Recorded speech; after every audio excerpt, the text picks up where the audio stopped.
Pay attention. You might learn something. So from the Swoley Bible itself, lesson number 1. Everybody want to be a bodybuilder, but don't nobody want to lift no heavy ass weights. King Ronnie Coleman. Other great, yeah, buddy. Other great quotes from King Ronnie Coleman. Yeah, buddy. Lightweight.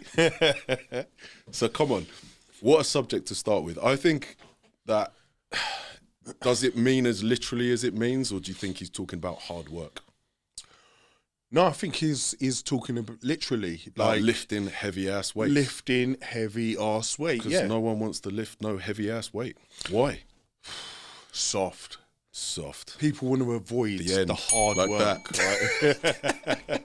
Right? when I first picked up a pair of dumbbells, when I first started training, I was obsessed with it. Like it took up it didn't matter what, I'd be at work, I'd be doing, doesn't matter what I was doing, be before bed, and all I could think about was getting in that gym and smashing up those weights. It was like a venom to go and attack those weights.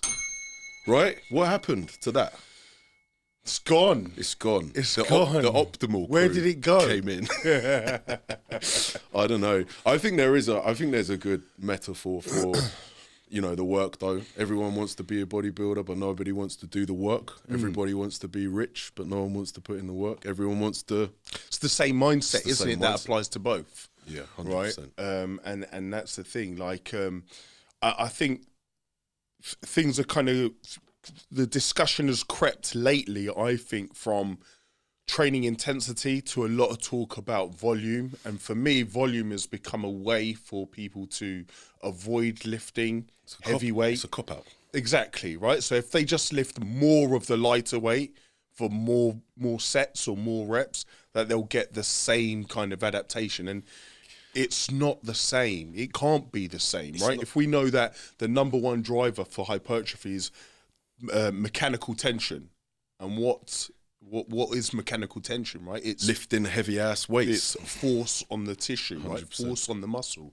So and there's a range of ways that you can do that, but whatever rep range you work in, you still have to take the set within a close proximity to failure, don't you? Nail on the head. And when you look at, you know, when I look back, who was I looking up to? It was the Ronnie Colemans, it was the Dorian Yates, it was, and you know, all right, you can pick what are technically the genetically elite bodybuilders of the world, but what were they doing? They were training. I used to watch Dorian Yates videos before going to the gym. I used to watch them. I'd literally be, yeah, correct. I'd just give me, and I would walk into that gym charged. Yeah. Don't you wish you had, what was his training buddy? Nasty Leroy. You know what? I don't even know him. Do you not remember the one just shouting? Nasty Leroy. He used to just scream at him in the video. Do you not remember all the old videos, all the black and white videos, and he'd just be going, "Go on," just screaming in his face. Yeah. But it was just that was creating that environment. It was just going hard. Well, I think you know you've mentioned Dorian Yates and obviously like that's one of the bodybuilders that I look up to as well. But before that, and you know he's kind of made famous or not made famous, but in the 80s it was all about that heavy duty style of training, right? One all out set to failure. And then before that, there was Mike Mentzer, who is my favorite bodybuilder of all time. So one of the goats. You know, we're attracted to it's that kind of mentality, isn't it? That we find inspiring. And then the physique is there to show for it, isn't it?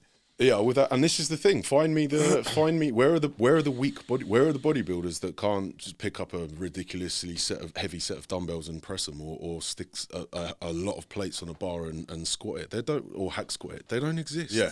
There is one way to get that level of muscularity, and that is to train like a savage. Well, there's a level of you can see it in someone's physique, can't you? Someone who does heavy barbell rows, heavy squats, heavy deadlifts, heavy overhead presses, bench, compared to someone who spends most of their time on a pec deck. And I don't get it because leg extensions. Like, you can go in, to me, I always, you know, look at training as you want to get the most from the least. Why why put that stress on your joints, to be there just doing set after set? That's just tendonitis waiting to happen, right? 100%. What's the point? Boom. I like to say it's the maximum effect from the minimum effective dose. Once again, that's the way we do it. Boom.